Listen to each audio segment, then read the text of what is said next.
téléspectateurs de ITV asalaamaaleykum ñu ngi leen di nuyu bu baax dalal leen ci ganu matinal bi tey ñu am mbégte dalal ci suñu plateau major Alioune Kandji di major de gendarmerie à la retraite dootuñu leen ko présenté waxtaanee yëngu-yëngu yi nga xamante ni xew na ci réew mi depuis keroog ba léegi ak itamit nan la ci suñu way kaaraange yi war a taxawee. loolee la ñuy waxtaanee ci biir ganu matinal bi ak major Alioune Kandji major ñu ngi lay nuyu bu baax a baax am mbégte dalal la ci ganu matinal bi. Mohamed kontaan nañ fekk la fi yow suñu doom nga et puis vraiment on est volontaire pour discuter di situation réew mi fi mu toll ak manifestation yi li ko waral causes yi ak conséquences yi pour l'état du Sénégal et pour la population. Parce que réew day toll foo xam ne nit ñi il faut ñuy comprendre pour xam. ci lan lañ dugg ak ci lan lañ nekk ak lan moo leen ciy fekk. justement ci lan la ñu dugg ak ci lan la ñu nekk keroog bi àtte bi daanoo ci diggante Ousmane Sonko ak Adji Sarr manifestation yi tàkk fu ci bëri ci biir réew mi mais rawatina ci Ndakaaru ak ci Ziguinchor bu ñu sukkandikoo ci bilan bi police joxe démb fukki nit ak juróom benn ñàkk nañ ci seen bakkan jamono ji it également lu ëpp juróomi téeméeri doomi aadama teg nañu leen loxo bu ñu ñëwee ci manifestation yi ak violence bi ñu ci nemmeeku li ñuy laajte mooy comment on en est arrivé là nan la ñu def ba yegg si niveau de violence bi. li tax ñu arrivé ci dafa am parti bu tudd Pastef seen leader am un problème boo xam ne c'est un problème boo xam ne c'est matériel dafa nekk loo xam ne juge am nañ ci ay preuves par étape mais malheureusement ñoom dañu am benn système de manipulation boo xam ne sénégalais yëpp seen intelligence dafa émoussé fi mu ne nii fi ñu toll mënatuñ comprendre même les intellectuels ne comprennent même pas. Parce que moom li ñu ko condamné ça entre dans les éléments préliminaires du viol parce que une infraction dañ koy qualifier selon la qualité de la victime soit la qualité de l'auteur soit les circonstances moom li nit ñi comprendre ñu bëgg leen a nax gëmloo leen ne waa ji dañ ko acquitté viol waa ji dafa li tax tëj ñu ko viol xam nga pourquoi. Parce que la victime est âgée de 18 à 21 ans. Parce que bu doon moins de 18 jëm suuf la le consentement de la victime supposé même provoqué ne peut pas être justifié parce que c'est pas valable dañ koy condamner directement viol mais comme Adji Sarr avait était entre 19 et 21 ans léegi et que les conjonctions sexuelles supposées ont eu lieu 5 fois donc et elle n'a réagi que la 5e fois donc les gens retiennent que le juge a retenu que à l'absence de confondre monsieur Sonko avec son ADN donc loolu mooy wane ne mu xam ne lii corruption jeunesse la en attendant cela veut dire c'est comme la pédophilie mais cette fois-ci on n'appelle pas dit pas pédophilie parce qu'ils ne sont pas des mineurs c'est une corruption des enfants léegi pour Sénégalais comprendre li ñu sanctionné Ousmane Sonko. mooy comme benn femme boo xam ne dañ koo indil doomu càmmiñam wala doomu jëm bu jigéen. mu toog ci koñ bi gis ko mu rafet ba tey am mel ni Adji Sarr am 18 ans et quelques jëm 21 ans mu ñëw ne ko dans la boole ak sama càmmiñ bu baax mu lay toppatoo di la fayal sa école di la jëndal yére yu rafet jëndal la or di la may xaalis di ñu jàppale ci dund bi ba pare yooyu vraiment nga di ko toppatoo noonu la mel pour ñu comprendre. loolu la Ndeye Khady Ndiaye defal le président Ousmane Sonko moom la defal Ousmane Sonko. En réalité. Et que la preuve en est que le jour qu'il va faire un pourvoi en cassation les gens vont statuer sur le viol mais avant muy démarrer danañ ko confondre ak sperme yi te dans ce cas d'espèce si les spermes lui appartiennent il sera condamné pour viol. Donc loolu moo indi violence yi nit ñu comprendre yaakaar ne le gars est sain et sauf or que il a été condamné pour abus sexuel. mais ñu bëri dañ jàpp ni benn sentiment d'injustice daf ci am. puisque moom pour mu set. moom pour mu li muy weddi di wax ju bare ci il n'a qu'à se confondre avec les spermes yi nga xam ne moom la docteur Gaye Alpha Seynou Gaye prélevé tout ce qu'ils disent là ils mélangent l'esprit des gens ils font du dilatoire ils font de l'intox comme on dit c'est parce que les Sénégalais n'ont pas fait du droit et même ceux qui ont fait du droit ñu def droit bi ñu ci bari xamuñu ce que c'est la criminalistique. xamuñu lan mooy criminalistique. Criminalistique mooy étude des éléments de preuve et de comparaison xamuñu criminalistique. xamuñu procédure pénale théorique et ni pratique parce que yooyu da nga koy jàng am niveau bi mais ñun buñ ko doon bind ñun dana leer naa ñi ci xelu nit ñi li ma la wax c'est très clair la fille dafa rebiffé wu à la 5e fois donc les 4 fois yu njëkk yi dañ ko corrompre parce que corruption mën na nekk une corruption violente comme une corruption douce violente mooy def la genre chantage man de mënuma laa fayal te doo mën a nekk ci kër gi ma lay dundal waaw sama càmmiñ laa da nga koy toppatoo bu ñuy jàppale ci dund beeg yooyu c'est de la violence c'est assimilé à ce qu'on appelle la contrainte quoi contraindre quelqu'un c'est par chantage bu dee mag la bu nekk ci service on l'appelle de l'harcèlement sexuel voilà noonu la demee beneen la méthodologie douce mooy naan kii daal sama càmmiñ lu baax la dina la fayal say école di la toppatoo ngay xeesal di diwu di la gënal or di la gënal yére c'était comme ça parce que au lieu de payer 10 000 francs il donnait 50 000 francs et la dame donnait à Adji Sarr 20 000 pourquoi mu ko jox 20 000 te weeru deewul donc c'est de la corruption c'est-à-dire c'est de l'exploitation sexuelle. alors ñu gis mu créer vague de réaction fii ci Sénégal Ndakaaru gis nañ li nga xamante ni moom moo xew sur le terrain jàmmarloo yi métti lool entre ñi nga xamante ni ñoom ñoo di force de l'ordre yi ak manifestants yi yenn saa yi sax nit ñi dañuy dem ba ni jàpp ni est-ce que force de l'ordre yi mbir mi dépassé wu leen lan moo waral loolu. non dépassé bi les forces de l'ordre font le maintien de l'ordre d'une manière asymétrique. mooy loolu lu muy tekki mooy dañuy utiliser les moyens dafa am démarche intellectuelle dafa am encadrement juridique et puis dafa am loo xam ne psychologie la xam nga foule dafa am ay foule mu calme et joyeuse mu am ay foule yoo xam ne hostile la et violente et que ces foules violentes ou hostiles ont 2 régimes encore à leur interne d'une manière endogène quoi seen biir mën na nekk une foule armée et une foule non armée. Quand une foule est armée, c'est lorsque un des composants de cette foule est porteur d'une arme apparente. lan mooy arme apparente. mooy fetal nga yor fetal gi mu feeñ comme li nga gis ci télé bi dem policier wane ko. La foule est armée. Une foule aussi est armée lorsque plusieurs des membres sont porteurs d'armes non apparentes ou non apparentes. Donc la foule est armée. Donc ces gens-là, c'est des forces occultes. La violence, c'est quoi? C'est la corruption en même temps. Mais là-bas c'est des incitations aux jeunes parce qu'on les paye parce que goo si nekk suñ ko ñu yëpp dañu leen jox xaalis finalement on donne 3500 ñenn ñi 10 000 am na ñu dem ñoo xam ne 35 000 par jour lañ leen doon jox ñoom ñuy def li ñuy def. ñun ñoo leen ko doon fay. mais ñi am intérêt ci manifestation bi waaw parce que ñoo leen ko fay parce que ñun on a des gosses et des neveux yoo xam ne dañuy dem sax ñu leen di jox ñuy jël gosses yoo xam ne dañoo dem ci àll bi ñu leen di jox ñuy jël bon bien que duñ manifester dañoo jël. mais ñu leen di jox xaalis et puis avec des armes parce que la preuve des armes c'est quoi mais un gendarme a été tiré en plein poitrine ba dafa décédé un élève gendarme le commissaire de police l'a dépassé à ce niveau le commandant Malou il a été violenté ba nga xam ne pour ne pas tirer il était en état de légitime défense pour tirer mais comme ñoom ils sont malins parce qu'ils sont formés dans les écoles subversives ces gens dañu leen formés dans les écoles subversives on leur a fait comprendre que si vous prenez des adultes les policiers aux gendarmes ils vont les anéantir tout de suite donc faites tout pour manipuler les enfants. kon bokk na ci seen stratégie de jël ay xale. waaw de sacrifier des enfants d'en faire des chairs canons. parce que ils voulaient que si la police n'était pas très professionnelle la police allait parce que c'est des mêmes violences parce que le texte dit que on peut faire usage des armes hors le cas d'une réquisition spéciale dans les cas suivants. Lorsque les violences sont telles qu'elles ne puissent être vaincues outre que par l'usage des armes. Lorsque nous sommes menacés par des personnes armées, lorsque les embarcations, les installations que nous surveillons ne peuvent être défendues outre que par l'usage des armes. Bu dee gendarmerie, il y a le décret 74 571 qui le stipule. Donc il y a un principe de légalité qui justifie, qui rend l'acte licite et conforme au droit s'ils utilisent les armes. Donc ñoom ils ont fait des écoles subversives, ils ont amené des étrangers et ils ont fait des pratiques de blanchiment d'argent et de manipulation et de menaces subversives. Pratique de blanchiment d'argent. mooy xaalis yi ñu leen koy envoyer c'est de blanchir parce que de l'argent qu'on te donne illicitement. Oui. Pour que tu fasses des choses yoo xam ne c'est illégal par rapport au territoire que vous êtes et cet argent vous l'utilisez pour le mettre dans un circuit, s'équiper, acheter des villas, acheter des voitures et faire c'est du blanchiment. Major loolu lan moo koy firndeel.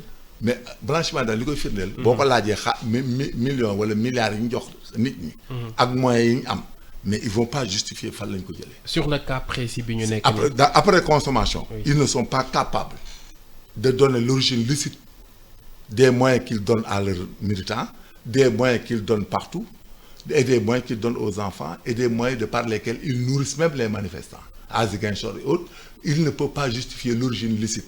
Et à partir de là-bas, c'est du blanchiment d'argent. Mais il faut même du prêt sur soi-même. Ils pensaient qu'ils étaient plus intelligents que tout le monde. Donc, ils font du loan-back. On l'appelle du loan-back, des prêts sur soi-même. Tu as des leviers quelque part qui sont illicites, nébuleux. Donc, ils te donnent de l'argent et tu fais semblant de prendre des prêts alors que c'est du loan-back. C'est prêt. ci wolof pour ñi loan-back mooy ngay branché alal joo xam ne lewul nga ñëw ne man kat banque bi daf maa lebal xaalis fekk yow yaa am ay complice ci banque bi fexe ba indi ay milliards jox leen ko ñoom ñu defar dossier boobu ñu jox la ci prêt boobu du fekk sa xaalis la fay nga ko ba pare parce que doo gis ñu saisir la banque dafa am risque des risques banque du joxe jamais une valeur buy alalam te la valeur n'est pas vénale valeur normale lay joxe valeur argus valeur da koy calculer carreaux yi calculer lépp c'est la même chose on ne peut pas avoir dans un état comme le Sénégal on ne peut pas avoir une opposition qui nourrit mieux que l'État ces hommes qui les avait boo ci gisee ku ci dugg sax di wax ci ñoom di leen waxal bala muy mat weer nga dawal oto tu es dodi comme un dinde ba pare et tu t'habilles bien donc cela veut dire quoi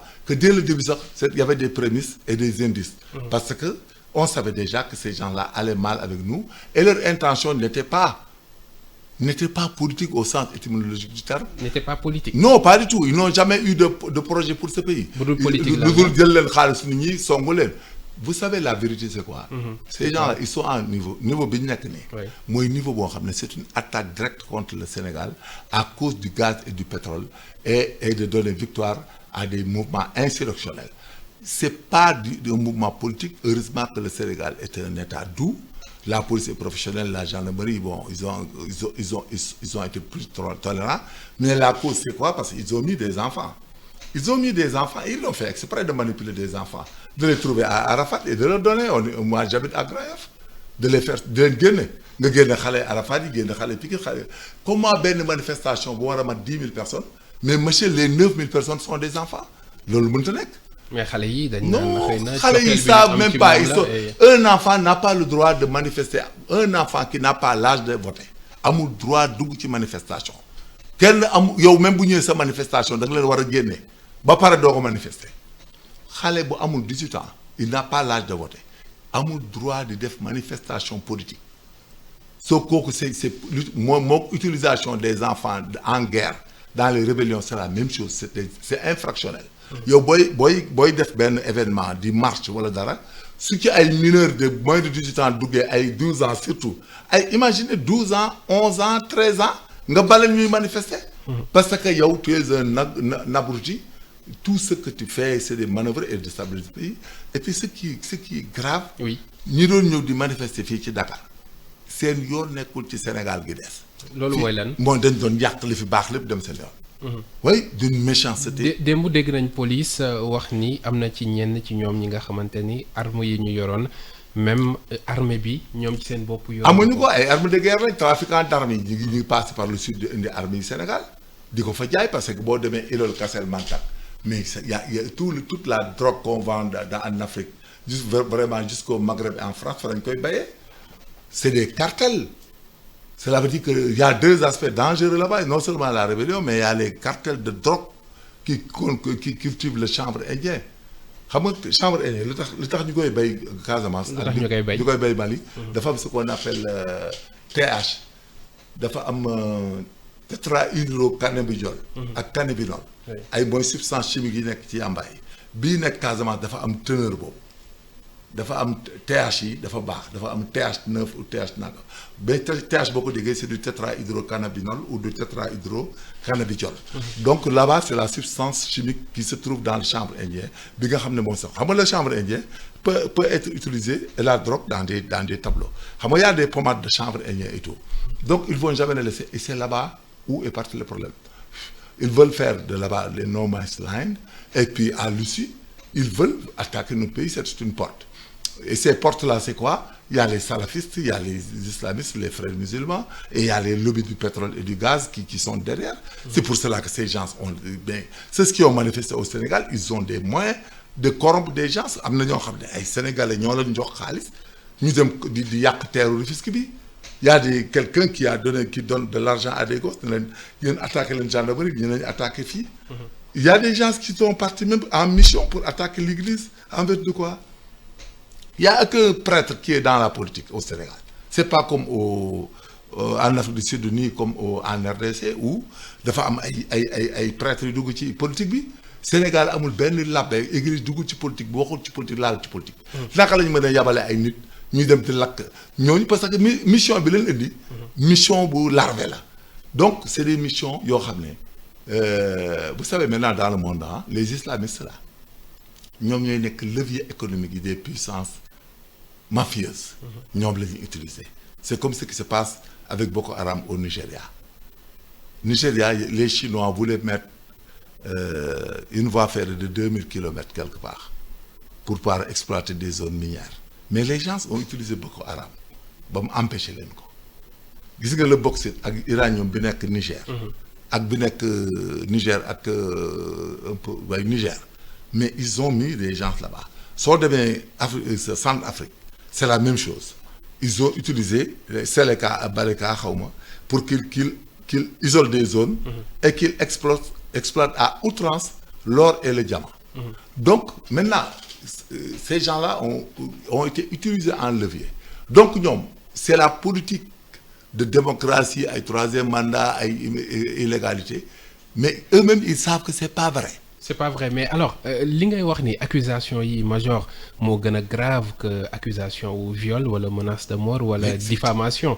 Si l'État a les preuves. ci l'État aura les preuves yi ñuy wax nii. est-ce que kon rek. non mais l'État day continuer enquête yi les informations seront ouvertes. donc mbir mi jeexagul. non pas du tout c'est un état de droit les informations sont ouvertes ban état bu responsable ngay am ay nit ñor ay armes de guerre ñëw di la attaquer. ci dëkk bi di tirer flagramment ñu naan way di inventer ay dëkk la amoon c'est pas vrai tout le monde sait que les gens tiraient les enfants là civils yi leen tirer ak ñi leen tirer bal yi vous savez la gendarmerie et l'armée du moins et la police ont des armes manufacturées. lan mooy arme manufacturée. mooy arme yoo xam ne dañu ko defar ci ay manufacture d'armes de Saint-Étienne ak ay manufacture d'armes yoo xam ne ay Chine la jóge yi États-Unis ay armes de guerre homologuées lañ gis nga ballu gendarmerie ay armes automatiques la yor duñ tirer sax coup par coup seen armes yi ñu yor moo tax bu doon ñoom dañuy tirer ba à part PA ngay tirer 2 fois gis nga yeneen yi boo nekk 8 cartouches dana dem lu mu dee da nga rey 10 waa 20. Les gens qui tiraient on les a vus ils parlent de quoi les gens qui tiraient ils étaient intelligents dañuy bàyyi ba goos yi jàmmarloo gars yi ay 50 mètres mu échauffourée yu bëri léegi ñu viser ci biir dóor benn cartouche bu ñu ko dóoree xam ne am nañ benn goos il crée une situation là-bas ils partent ailleurs donc l'État doit ouvrir une information tous ceux qui ont donné de l'argent ay goos yi pour ñu manifester c'est eux qui ont été l'auteur principal des crimes commis lors de ces magnifiques yi am. et pourtant ñi nekk sur le terrain dañ naan ñoom takk der yi. non ils le font exprès parce que ñiy tirer dañu muus bu grenade yi bare ba ak takk der yi jàmmarloo xale yi ci la ñuy leen di tirer en oblique bu ñu leen tirer en oblique nag laal ci benn xale ñoom boobu rek moo leen intéressé xam nañ ne am na ku dee dana am ku dee ñu dem seen yoon loolu la ñuy def c'est pour créer benn manubili boo xam ne dootoo xam ku tirer. mais les gens et les policiers bu ñuy dem seen munitions sax dañ koy compter mais lu neex Sénégalais lañu wax parce que c'est des gens qui sont manipulés c'est de l'opposition leur arme ñoom depuis qu'ils sont dans la scène politique manipulation la rendre les populations hostiles rendre les populations violentes et soulever des cas d'ethnicisme et de régionalisme finalement. Donc si le Sénégal n'était pas un pays très organisé, très, très professionnel, les policiers autres, mais on allait même se balancer sur des problèmes ethniques même. Ça peut... Ils ont tout fait, ils ont même essayé de démoraliser les troupes, l'armée, en parlant de leur salaire, en parlant de n'importe quoi, de faire de l'insolence, parce que... Mais si ce n'était pas un pays où se trouve le président Macky Sall, si on n'avait pas une police aussi professionnelle avec des intellectuels, si on n'avait pas des gendarmes aussi militaires et aussi intellectuels, mais des armes de camions là, voilà un pays ailleurs, mais mais est-ce que faute bi mën nañ ko rejeter entièrement si opposition bi est-ce que nguur gi amu ci part de responsabilité. mais nguur mënu ci am part de responsabilité. Ce monsieur là li ñu ko incriminé moo fa dem y a une relation de cause à effet. il a fait c'est de mœurs légères. Ces dames-là peuvent porter plainte pour adultère. Il faut qu'on soit clair et qu'on l'attaque et qu'on le remette à sa place pour lui dire que tu es un fauteur. Il faut pas brûler un pays parce que ñemewul jël kaamil waat ko bu ko ñemewul na jël na jàpp ba set sol lu weex ñëw sëriñ si teg kaamil mu waat ko xool bu koy waat di faatu. La fille a pleuré là-bas, les gens veulent travestir. Le juge a bien jugé. Ça entre dans les éléments constitutifs du viol. Mais le meurtre, mais le législateur le qualifie comme ça. Comment? Parfois, il y a un homicide involontaire, fait qu'il y a un mais il y a cause de blessure et entraîné la mort sans intention de la donner. Nous, si tu tues quelqu'un volontairement, on dit meurtre. S'il y a guet-apens et préméditation, on dit assassinat. C'est la même théorie. La traite des personnes, l'exploitation sexuelle. Si c'est des enfants, c'est de la pédophilie. Et puis, complicité de pédophilie et tout. Si c'est une personne qui a plus de 18 ans, nga ñëw di ko nax ak di ko manœuvrer ak di ko tromper par des trichements, par de la tromperie et autres, jusqu'à le mettre à la disposition d'hommes adultes comme nous, mais c'est de la corruption d'enfants. La corruption d'enfants est une atteinte aux mœurs, c'est un abus sexuel au préjudice des enfants qui sont entre 18 et 21 ans. Comprendre bu baax li ma la. bu dee d'autres termes nag dañ naan bu dee loolu day nekk proxénétisme exploitation sexuelle bu dee ay adultes la bu dee rek leen ëpp doole nag contraindre leen on l'appelle la traite des personnes. Ça s'apprend partout et dans tous les systèmes reconnus sur le plan mondial qui atteinte au sexuel. C'est dans les VBG comme dans les VSBG.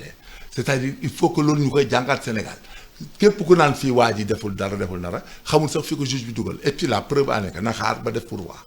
Bu defee pourvoi il va se confondre avec les substances adéniques que détiennent le juge et là-bas si les substances adéniques correspondent avec son ADN mais monsieur il est condamné pour viol parce que le juge est convaincu qu'il a eu des rapports sexuels avec la fille parce que sinon du ko condamné et que le juge est convaincu que la fille a été corrompue et elle s'est rebuffée en dernier moment et du fait que le gars n'a pas encore accepté de faire l'ADN le juge n'a pas encore l'élément matériel de preuve pour le condamner pour viol mais au vu des actes sexuels supposés dans le passé mooy cas du njëkk yi mais xam na ne c'était suite à une corruption haute parce que la fille à l'époque n'avait rien dit le fait qu'elle fasse l'objet d'une turpitude de ne pas parler de ne rien dire sur les 4 premières fois parce que il lui donnait de l'argent il y avait des largesses et autres c'est de la corruption d'enfants. Alors la situation est toujours confuse fii ci Sénégal comment remettre de l'ordre parce que gis nañu ni liggéey bi amatul tabaski bi mu ngi jub si ñi nga xamante ne ñoo di manifestants yi ba léegi seen doole wàññeekoogul yenn saa yi ñu génn defaat yëngal nan la ñu mën a def ba remettre de l'ordre ci jamono bi nga xamante ne mais vous savez l'État n'a rien à perdre dans ça c'est nous qui perdons les populations et les parents. Parce que ñun mënuñu accepter un pays responsable au pays où les gens disent que ay pères de famille lañ di am ay njaboot ak i doom yow naka la sa doom même boo amee 25 ans yow wartu dugg ci boole puy de yi seen affaire bi nga xam tegul fenn di défier le khalife général des mourides di préparer sax ay affaire foofu à Touba. J'habite à Mbacké ils ont préparé des choses ba sëriñ ñu joxe ordre Baye Fall li ñu tere leen dañ doon pexe ay pexe yoo xam ne ils voulaient décapiter notre mouridisme là mais on sait que qu'est-ce qu'ils vont nous expliquer. Ce sont les Sénégalais ñoo koy fajal seen bopp police ak gendarmerie sax waruñu ko faj ñun ñoo koy fajal seen bopp. nan la ko Sénégalais di mais di leen romb di dem il n'a qu'à aller répondre à la police moo demoon ci sud boote bi c'est tout mais Sénégalais yi ñoom seytaan di leen dugg dañ leen a liggéey xamul leen daal mais comment des Sénégalais quelqu'un bu guddi couvre-feu màggum jëmm kilifa di kagule wu dem ci benn kër ñu jiñ la fa yàkkataan ay doomi jullit di ko protéger jullit sax waru ko protéger parce que borom kër gu ñàkk fayda. di bàyyi say soxna dem guddi di bés même yow amoo benn pathologie Sénégal am ay kinésithérapeute am ay hôpitaux nga nekk assemblée ñu lay couvrir à 85% nga bëgg gëmloo Sénégalais yi ne Adji Sarr dafa ma doon faj mais écoutez là nous sommes des débilés ou quoi c'est-à-dire Sénégalais yi ñoo nekkul ay nit c'est-à-dire waa ji dugal nañ seen xol yi ay soxor ak hypocrisie yoo xam ne ils s'en sortent plus et puis ils vont dériver c'est leur problème gis nga yaa ngi wax ni ne kenn liggéeyatul mais Macky Sall du xiif benn ministre du xiif benn fonctionnaire du xiif dañuy fay suñu salaire et puis l'État là si vous amenez la crise économique wàññi budget bi mais l'État n'investit plus pour personne sur le plan social école yi ngeen wax il s'en fiche déwén bu déwénee nul n'est tenu à l'impossible nul n'est tenu état bu déwénee dara seen doom yi bu ñu dugg ak du dugg ak nga juru doom ñu nekk mbandaari pendant 50 ans 60 ans duñu la jariñ un état qui fait des universités ay gosses université am benn touffe de gosses yu fa nekk yoo xam ne seen sentiment ñëpp xam nañ ñu mu demee pour ne pas le dire ici dem yàq université bi sans sentiment détruire le Sénégal dem di lakk fag yi mais université c'est-à-dire ñoom ñoo ne comment un étudiant peut se mêler à des affaires politiques et prendre une position contre l'État qui le gère et qui règle ses études bay lakk les académies les curriculums les amphis di ko lakk mais yooyu étudiants c'est des débiles on doit même. mais loolu yàgg na quand même. mais étudiant ñoom ak engagement politique ça a toujours été comme ça. du engagement politique. étudiant engagement politique ci pën lay yem. mais dafa mel ni ñoom seen kër bàyyi lañ lakk ñoom seen avenir lañ lakk te bu dee beneen état bi dalay taxaw di leen seetaan. yow nga cartouché un an boobu day topp ba sa fin de carrière te gis nga bu neexee état bi daf leen di bàyyi ci conditions yooyu examen yi jot.